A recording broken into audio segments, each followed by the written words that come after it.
brothers and sisters,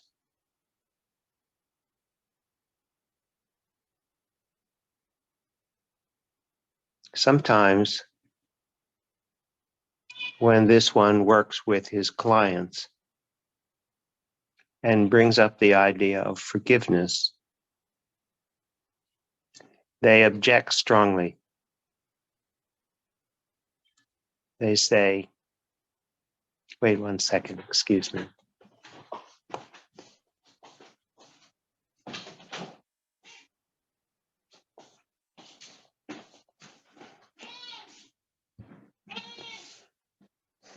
They say, I don't have anyone to forgive.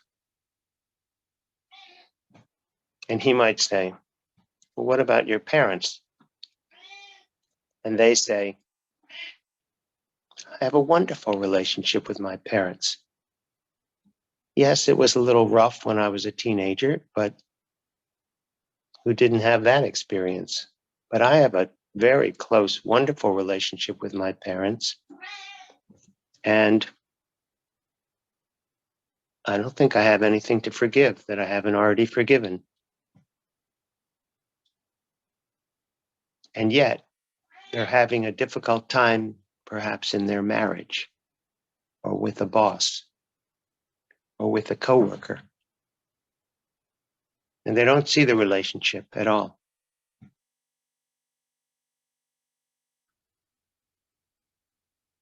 So if you realize that, or you've been told that forgiveness is the answer, and yet you can't access that because you don't feel like it relates to you, then how do you get released? How do you have a breakthrough in the relationships that are important to you?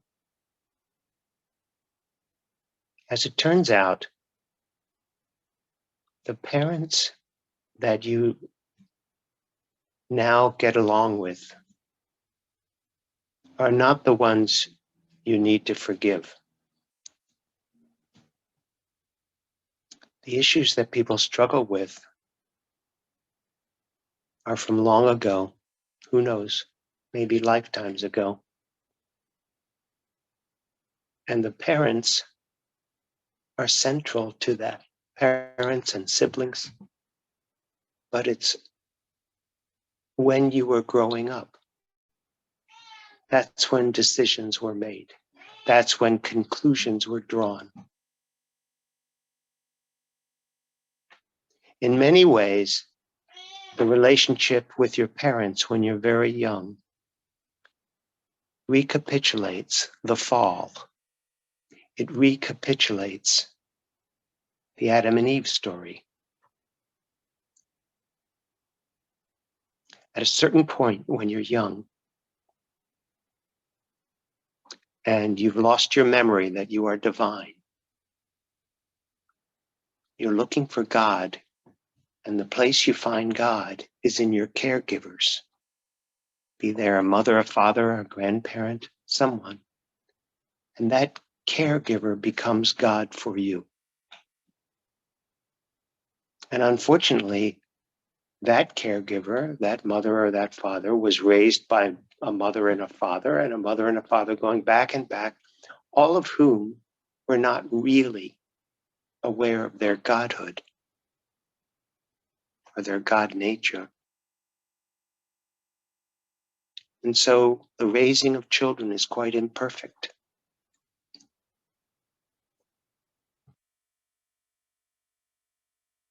If you were lucky enough to have a loving, wonderful caregiver,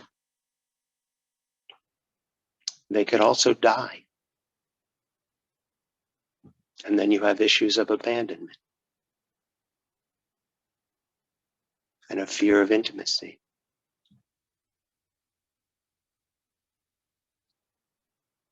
When you're young, your parents become gods for you. And if you rebel against them, the biggest fear is that you've separated yourself from love. You need them for your survival. And yet if you assert yourself and try to be other than what they say you are and what they want you to be, there's a tremendous risk of judgment and the loss of connection and the loss of love. So while there's a tendency to be rebellious at a certain age, and you can be successful at that, you can't escape the guilt you feel from disobeying them. Even if your life turns out great, and even if you're all back together years later, there's a certain innate guilt you feel when you decide to go your own way, individuate, not live up to their expectations.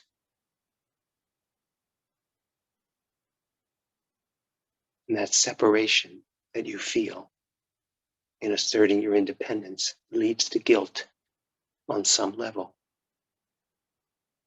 And that leads to attack.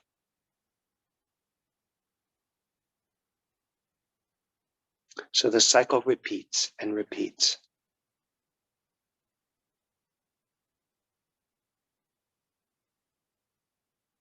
And even though you may have wonderful relationships with your caregivers now and grateful for everything you went through, if you're struggling in relationships, it always has to do with earlier hurts, earlier guilt, and the need for forgiveness.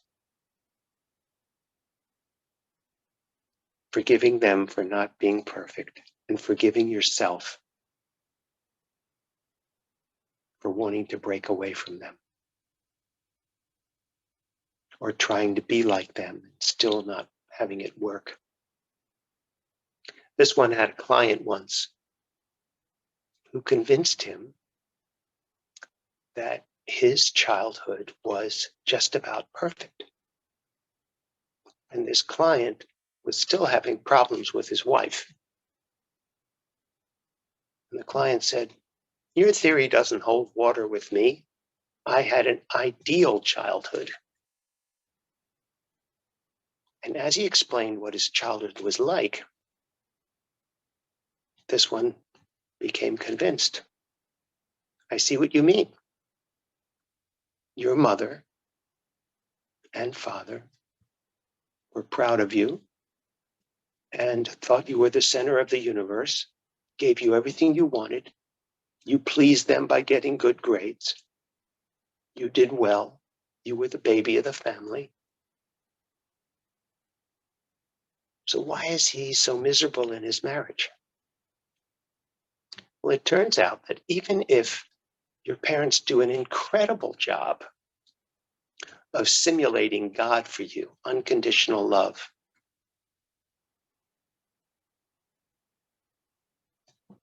that's not how the world works. When you find a partner, they may not make you the center of the universe. They may not think everything you do is adorable. So there really is no escaping this. The world that the ego has created is quite imperfect and doesn't have a solution that lasts.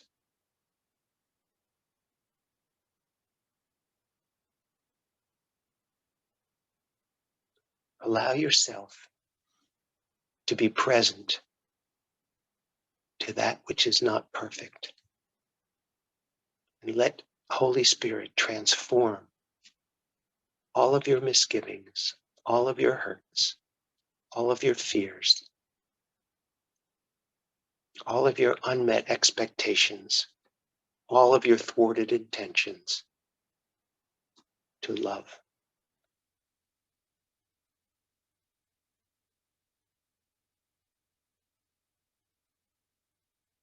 It's the little child in you that needs to forgive themselves and everyone else.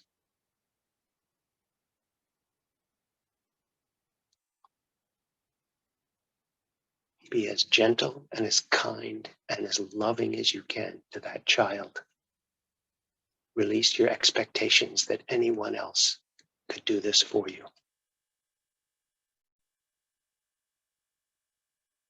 Finding the ideal partner according to the ego's ideas will not satisfy you for long. But inside of you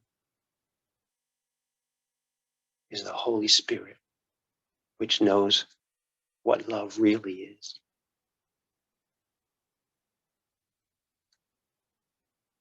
Allow the Holy Spirit to help you forgive yourself for what never really happened. Be as kind and as caring and as forgiving of yourself as you can possibly be.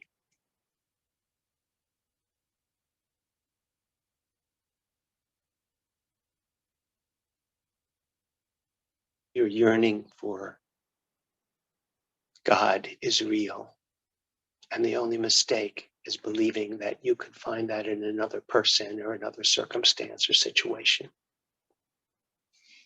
But that yearning is worth following, and the Holy Spirit will help you. I love you very much, and I'll speak with you again soon.